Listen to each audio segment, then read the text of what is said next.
नमस्कार. मी नारायण कांगणे धमधम. आजची बोधकथा नशीब. मित्रांनो,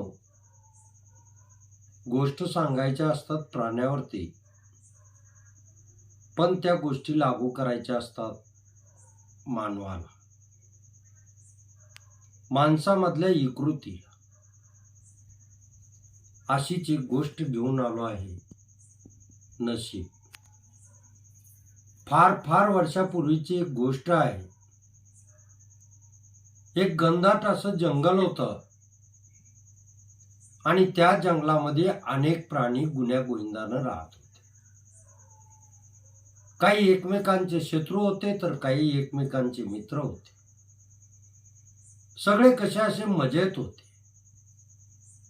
खूप मोठं जंगल होतं. अनेक प्रकारची झाडं त्या जंगलामध्ये होते.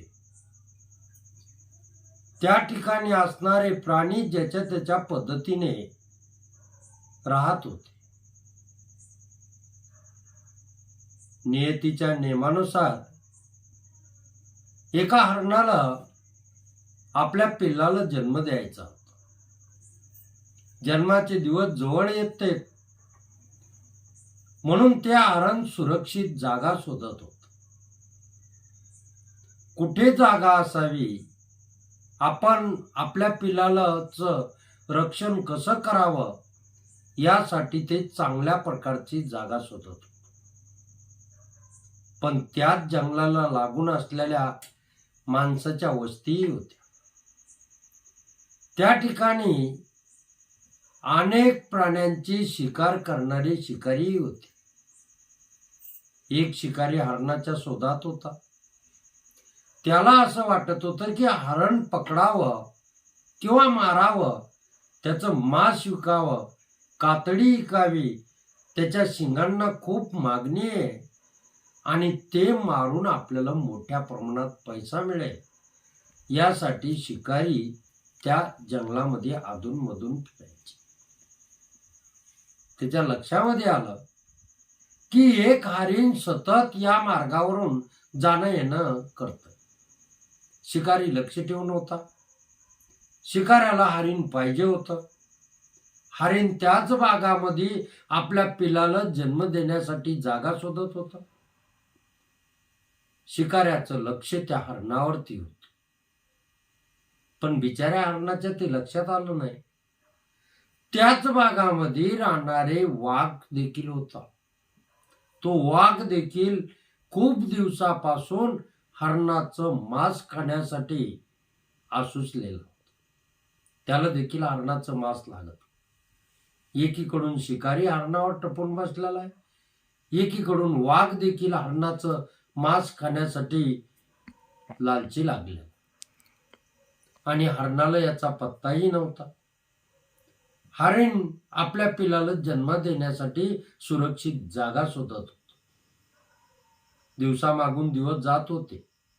पिल्लाला जन्म देण्याची दिवस जवळ येत होता. हरणानं एक जाळी शोधून काढली आणि त्या जाळीमध्ये आपल्या पिल्लाला जन्म देण्यासाठी जागा सुरक्षित आहे असं हरणाला वाटत होतं. शिकाऱ्यानं शोधलं की हे हरिण गेल्या 8 दिवसापासून या जाळीत बसतं, उठतं, जाणं करतं.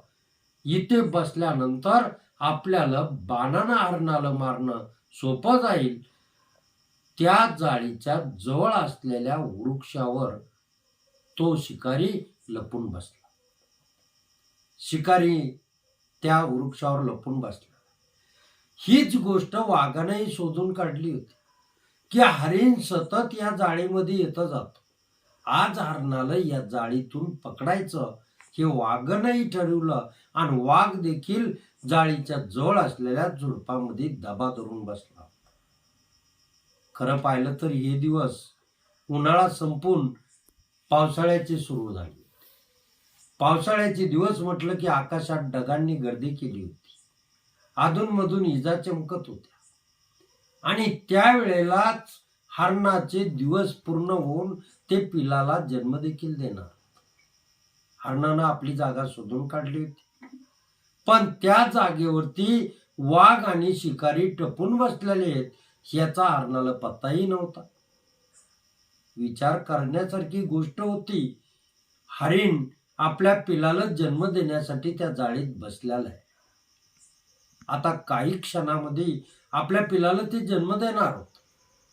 त्या क्षणामध्ये वाघ देखील हरणावर झडप घालून त्याचं मांस खाण्यासाठी तयार होत.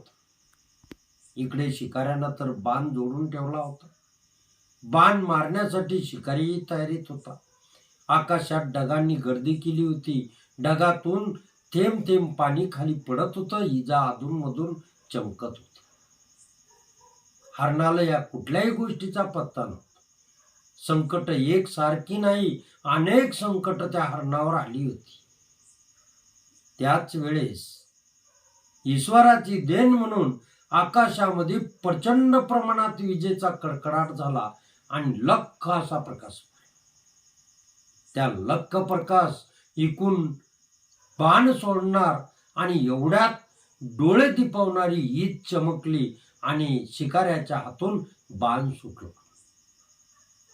तो बाण इकून सुटलेला आहे आणि तेवढ्यामध्येच वाघानं देखील हरणावर झडप घातली. सुई करत बाण गेला आणि तो हरणाला न लागता वाघानं हरणावर झडप घातलेली होती. तेवढ्यात तो वाघाच्या मस्तकात शिरला.